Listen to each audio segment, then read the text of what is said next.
WhatsApp मंडळी,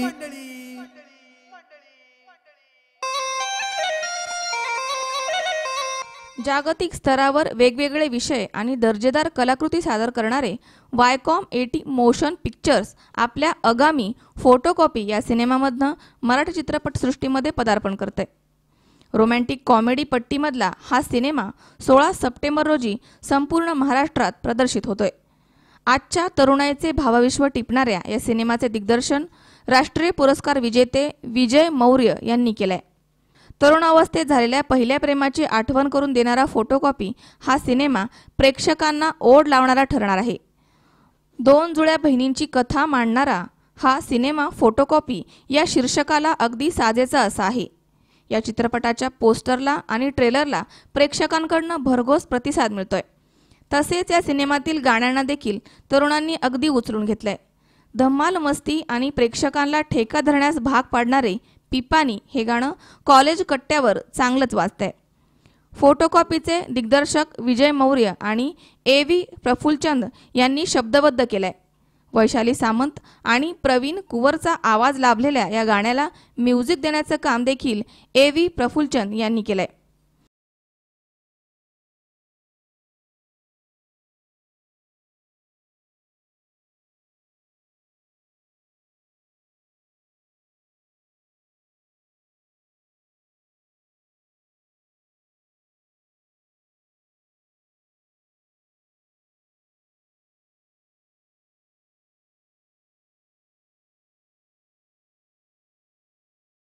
तसेच तरुणांच्या मनाला फुलवणारे तू तिथे मी या प्रेमगीताला देखील पसंती मिळते.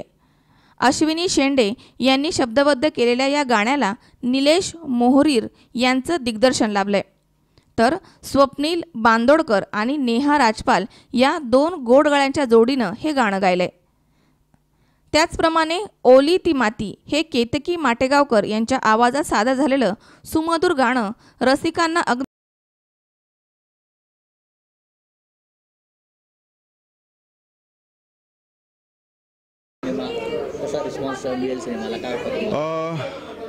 फायनली आज माझ्या फिल्मला लोक प्रॉडक्ट असं म्हणत आहेत की हा प्रॉडक्ट चालेल, हा प्रॉडक्ट नाही चालणार असं, म्हणजे सिनेमाचा प्रॉडक्ट होतो. फायनली जेव्हा सिनेमा रिलीजला जातो, रिलीज डेट येते 16 सप्टेंबर, तर बिझनेस येतो. म्हणजे आपण कितीही आर्टिस्टिक होऊन ते सिनेमा बनवलं पण फायनली ते विकावं लागतं. तर आज मला खूप बरं वाटतं कारण काही मित्रांनी किंवा फिल्म मेकर्स मित्रांनी, घराच्या लोकांनी ते सिनेमा पाहून त्यांना खूप आनंद वाटले की एवढा क्लीन आणि क्लिअर सिनेमा तू केला आहेस. म्हणजे एक आर्टिस्टची लाईफ आपण बघतो ना की खूप थोडी कॉम्प्लिकेटेड असते, पण करंट अफेअर्स असतात इकडे तिकडे, म्हणजे पॉलिटिशियनचे मुद्दे असतात, पण त्यामध्ये तू असा सब्जेक्ट निवडला जे लोकांना आवडेल. ते खूप भारी काम केलं आहेस तू. हिंदीमध्ये असे पहिले प्रयोग झालेले आहेत चित्रपटात डबल रोलचे, तर त्याचा आणि याचा काही तसं काही नाही, तसं काही नाही. म्हणजे ही खूप साधी फिल्म आहे बघायला गेली जर आपण तर. जसं एक्झाम्पल दिला तर हिंदीमध्ये इम्तियाज अली सिनेमा करतो, सोचाना था किंवा जब भी मेट सारखे सिनेमे, तनू वेट्स म्हणू, एक नॉर्मल फॅमिली दाखवतो आपण आणि रिलेटेबल फॅमिली कॅरेक्टर्स पण असं वाटतं अरे अशा मुलीला मी ओळखतो, माझी शेजारी राहते ती. तर रिलेटेबल कॅरेक्टर्स आहेत आणि काही असं ओव्हर द टॉप किंवा कॉमेडी ऑफ एरर्स असं काहीच नाही आहे. म्हणजे आणि नॉर्मली जुळ्या बहिणी म्हणजे लोक ब्लॅक अँड व्हाईट करतात की एक अशी आहे दुसरी तशी आहे, एक ब्लॅक आहे एक व्हाईट आहे आणि एक गावातली आहे दुसरी शहरातली, असं नाही आहे. कारण ह्या फिल्ममध्ये जी कॅरेक्टर मधू आणि माला आहेत ते एकाच घरी राहतात. एक आजी आहे, वंदना गुप्तेने जे रोल केलं, तर आजी मधुमाला एकाच घरी राहतात आणि कसं दोघींना एकाच मुलावर प्रेम होतो. तर खूप असं म्हणजे तुम्हाला बघावं असं वाटेल की अरे एक ही घर में रह के हुआ है तो कैसे हुआ रहेगा वो हा तो खरा ट्विस्ट आहे त्यामध्ये. हो कशी होती भूमिका, काय नेमकी भूमिका आहे तुमची? हा माझा पहिलाच सिनेमा आणि समीर वानखेडे नावाचं कॅरेक्टर आहे माझं या फिल्ममध्ये. आणि चांगल्या घरातला मुलगा असतो आणि कधी खोटं नाही बोलत, मनापासून मित्रांवरही प्रेम करतो आणि सगळं सरळ सोप्पं असतं त्याचं, काही झोल नाही आपण ते बोलतो ते. आणि कधी मित्रांवरती डाऊट नाही करत. आपण बोलतो ना कधी कधी आपण जरा गोंधळतो मित्र असले किंवा ज्या मुलीवरती आपण प्रेम करतो तर आपण जरा मोबाईल चेक करायला लागतो. असं काहीही नसतं. तो सरळ मनाचा एकदम क्लीन प्रेम करणारा मुलगा आणि एक अत्यंत प्रेमळ. जितकं प्रेम तो तिच्या ज्या मुलीवरती प्रेम करत असतो तिच्या मित्रांवरही करत असतो. म्हणजे तिच्या आयुष्यातले जेवढे इम्पॉर्टंट लोक आहेत ना तिच्यासाठी त्यांच्यावरही आपण जीव छडकणारा मुलगा असं कॅरेक्टर आहे.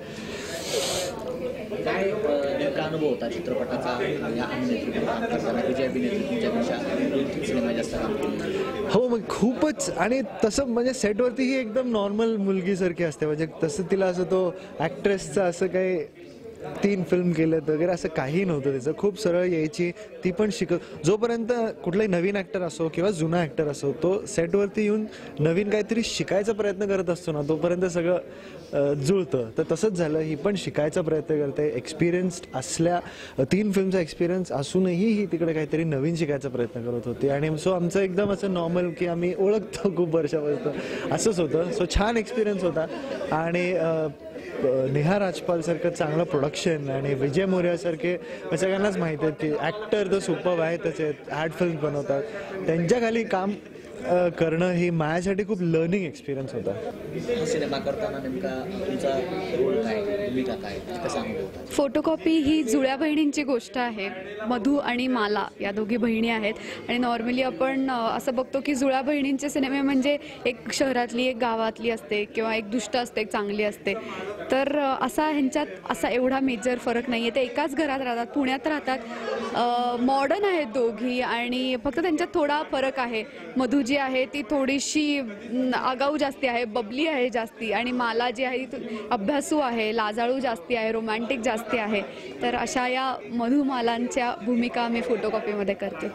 एक नवशिक्या अभिनेत्याबरोबर काम करताना तुमच्यासारखा अनुभवी अभिनेत्रीने काम केलं त्यांच्याबरोबर अनुभव कसा सांगा? मी काय अनुभवी अभिनेत्री वगैरे नाही आहे. मी आत्ता 2च सिनेमे केले त्याच्या आधी, त्यामुळे मी पण शिकतेच आहे. त्यामुळे तो काही असा नवशिखा वगैरे नाही आहे. आम्ही दोघांनी एकत्र शोध घेतला आपापल्या भूमिकांचा आणि मजा आली. म्हणजे असं काही अनुभवी वगैरे असं काही नसतं. प्रत्येक वेळा नवीन आव्हान असलं की नव्या गोष्टींना सामोरं जावं लागतं. डबल रोल एक आव्हानात्मक असतं चित्रपटात. डबल रोल खूप आव्हानात्मक असतं आणि आत्ताच्या काळात जेव्हा टेक्नॉलॉजी एवढी वाढली आहे, प्रगत झाली आहे, तेव्हा ते जास्ती तुम्हाला लक्ष देऊन करावं लागतं. आणि असे अनेक सीन्स आहेत ज्याच्यामध्ये मधू आणि माला दोघींचे एकमेकींबरोबरचे सीन्स आहेत. तर त्याला खूप पेशन्स लागतो. कारण काय तुम्हाला स्वतःच बरोबर डायलॉग पाठ करायचे असतात आणि एकमेकांना रिॲक्शन द्यायचे असतात. त्यामुळे ते खूप अवघड असतं ते काम करणं. आणि पण मला फार छान वाटतंय की करिअरच्या माझ्या या अगदी सुरुवातीच्या टप्प्याला मला अशा या भूमिका मिळाल्या. स्वप्न असतं प्रत्येक ॲक्टरचं डबल रोल करायला मिळणं.